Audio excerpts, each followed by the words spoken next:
Hey my dear student, what's up? I hope you're also happy and fine. And well, I'm also very cool and very nice, fantastic.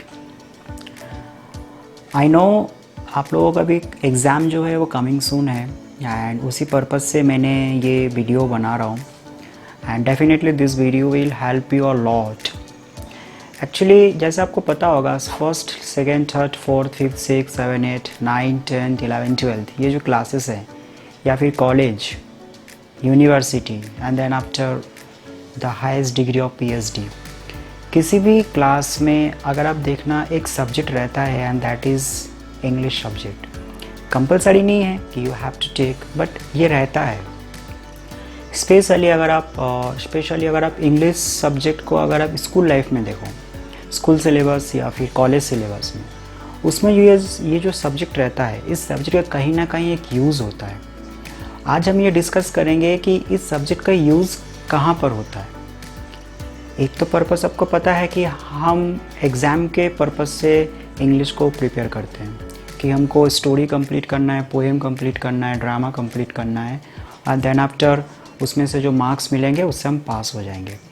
It is very much simple. But मैं आपको उस बारे में नहीं कह रहा हूँ, मैं आपको कह रहा हूँ कुछ और, कि लाइफ में जितने भी सब्जेक्ट्स होते हैं, हम जो भी काम करते हैं, हर चीज़ का कहीं ना कहीं एक पर्पस होता है और हम अक्सर पर्पस को भूल जाते हैं. So purpose is very much important to get something else in a good way. आज जो इंग्लिश सब्जेक्ट के बारे में हम डिस्कस कर रहे हैं, यहाँ पर हमको ये पता चलेगा कि अगर आप इंग्लिश सब्जेक्ट कंप्लीट करते हो, अगर इसको आप रियल में गुड वे में स्टडी करते हो, तो आपको बेनिफिट कहाँ पर है. यानी मैं इसको अपने लाइफ से कनेक्ट कर रहा हूँ.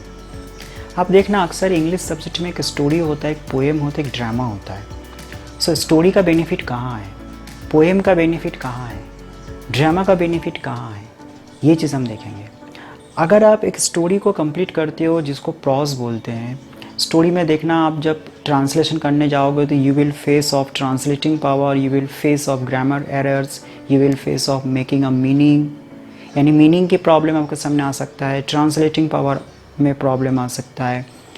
सबसे बड़ी चीज़, जब आप कोलैबोरेट करोगे मीनिंग और ट्रांसलेशन सबको मिला के, तो एक ब्यूटीफुल समरी क्रिएट करने में भी आपके सामने प्रॉब्लम आ सकता है. यानी यदि आप ये सब चीज़ करने में इजी फीलिंग करते हो, दैट मीन्स आपका एक्सप्लेनेशन पावर आउटस्टैंडिंग है.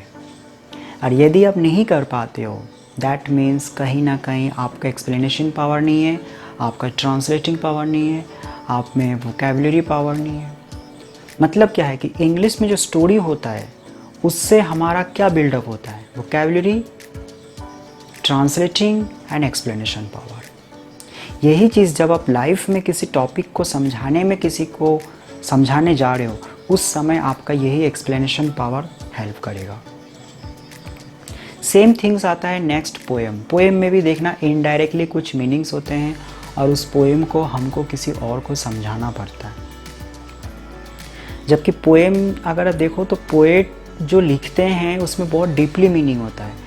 यानी 4 to 8 लाइन्स की पोएम कि अगर समरी आप बनाओ तो इतने लॉन्ग हो जाते, इतने हेवी हो जाते हैं. ज़रा सोचो, जो इस टाइप का समरी क्रिएट करते हैं उनका माइंड कितना क्रिएटिव है, कितना इमेजिनेशन है, इमेजिनरी माइंड उनका है. यानी उनकी इमेजिनेशन कितना डेप्थ है. यानी आपको अगर क्रिएटिव बनना है, अगर आप चाहते हो कि दूसरों के बात इजी वे में समझ जाओ, कोई आपको इनडायरेक्टली कुछ कह रहा है और आप उसकी बात को कैचिंग कर रहे हो, दैट मीन्स कहीं ना कहीं आप में क्रिएटिविटी है. और ये क्रिएटिविटी कहाँ से आता है, पोएम से आता है. इसी प्रकार ड्रामा में देखना कुछ कैरेक्टर्स होते हैं, कुछ कैरेक्टर्स के अंदर आपको एक्सप्रेशन देना पड़ता है. यानी when you talk with someone else, उस समय अगर आप एक्सप्रेशन देंगे तो आपका एक्सप्रेशन के जरिए वो व्यक्ति आपका बात सुनेंगे. दैट मीन्स कि ड्रामा हमको एक्सप्रेशन के साथ टॉकिंग करना सिखाते हैं, पोएम हमको क्रिएटिविटी बनाते हैं और स्टोरी से हमारा एक्सप्लेनेशन पावर स्ट्रॉन्ग होता है. यही चीज़ इसी वजह से इंग्लिश सब्जेक्ट में जो ये जो 3 पैटर्न दिया जाता है, 3 क्राइटेरिया दिया जाता है, that will be helpful so much for our life.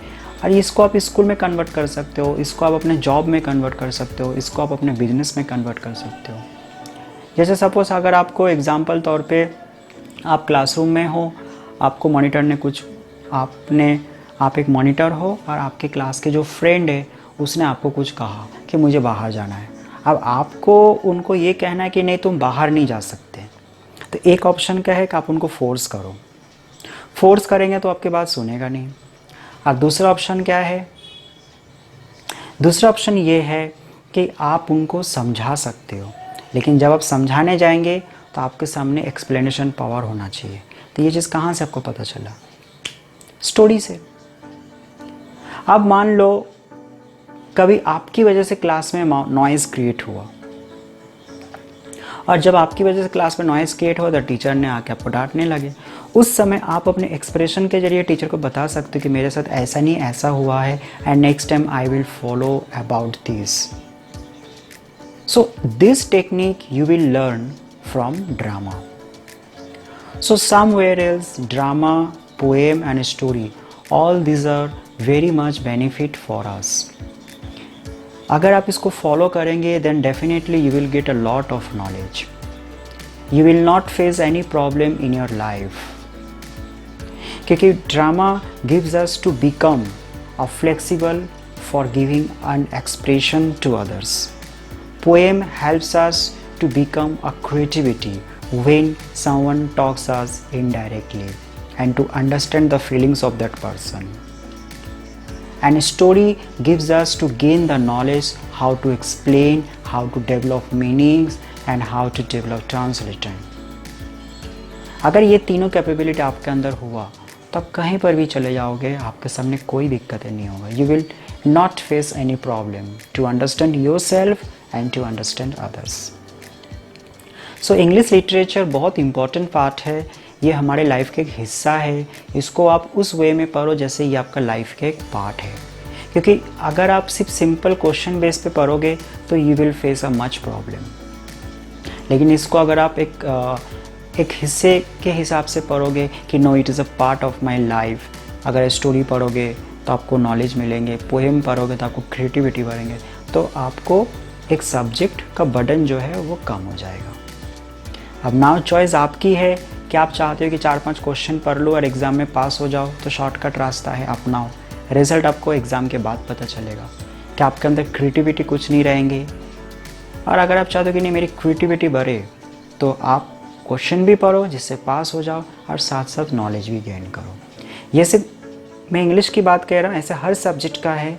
मैं फिर कभी और बताऊंगा कि मैथ्स पढ़ने से आपकी लाइफ में कहाँ कनेक्टिविटी होगा, फिजिक्स पढ़ने से कहाँ बेनिफिट होगा, social science, computer science, Sanskrit, Hindi, हर सब्जेक्ट का कहीं ना कहीं हमारी लाइफ से कनेक्टेड होता है। जैसे मैंने इंग्लिश को आपको बताया कि यहाँ कनेक्टेड है। ठीक है, नेक्स्ट टाइम मैं आपको फिर एक नया टॉपिक लेकर आऊँगा, एंड तब तक के लिए से माय डियर।